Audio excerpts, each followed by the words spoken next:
Hello, I'm Juan Fernandez, and here's your CBS On The Go update. We begin with your CBS 2 travel forecast. Here's meteorologist Amber Lee. Hi, Juan. We have severe weather that continues to break out from the Gulf of Mexico, stretching all the way to the eastern seaboard. You can see right there we do have flash flood warnings for some parts. And if you plan on heading to these locations and leaving LAX, we do have some delays to tell you about in Dallas, Texas, in Atlanta, Georgia, and also in Boston. Otherwise, if you're staying put, we're looking at a quiet weather pattern at least for the next couple of days. High pressure will rebuild back into the area, expanding. So that means a gradual warming trend once we head into the end of the week and into this upcoming weekend. By the time we head into Thursday, beach communities will top out into low 80s, staying there till the beginning of next week. Temperatures almost at triple digits for the valleys on Thursday, and our Inland Empire communities will see triple digits Friday. Same with the high deserts. However, the high deserts will stay into the triple digits up until about Sunday. Some people are starting to customize their diets all based on their genes. They're relying on a new DNA test for nutritional advice. Michelle Miller shows us how one test helped a woman end years of pain.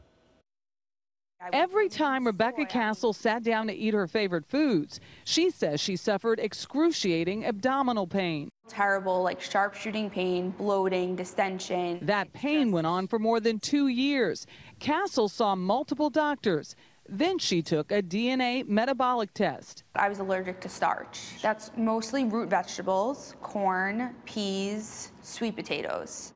Ahmet El Sohimi is the chief science officer at Nutrigenomics. Individual genetic differences can help us understand why some people respond differently from others. Nutrigenomics says their DNA test looks at a person's 45 genetic markers. They make a recommendation based on the patient's genetic profile, pointing out attributes like an elevated risk for low iron. We're talking about metabolic tests. They're genetic tests, but they affect the way that you metabolize various substances that you consume. DNA tests for diet and exercise just are not validated. Dr. David Agus is a CBS News contributor. So are any of these tests accurate?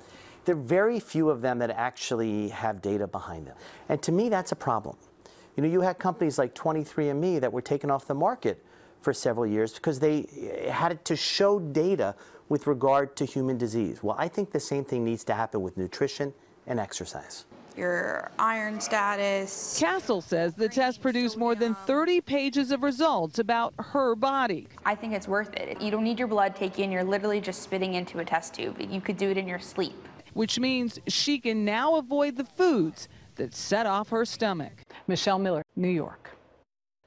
Now your CBS On The Go sports. This Wednesday, you can celebrate the original era of Rams football in Los Angeles when the team hosts Throwback Day. All fans are encouraged to rock their throwback gear. The first 3,500 fans in attendance will receive a limited edition commemorative throwback flag. Plus, Rams legends will be in attendance for photo and autograph opportunities. Immediately following CBS 2 News at 11 o'clock tonight, watch The Late Show with Stephen Colbert. Guests include Laura Dern and Leah Remini. And right after Colbert, watch The Late Late Show with James Corden. His guests include, from the new movie Detroit, Anthony Mackie and actress Lily Collins. Watch Corden and Colbert right after CBS 2 News at 11. And that's your CBS On The Go update. Remember, we're always on CBSLA.com.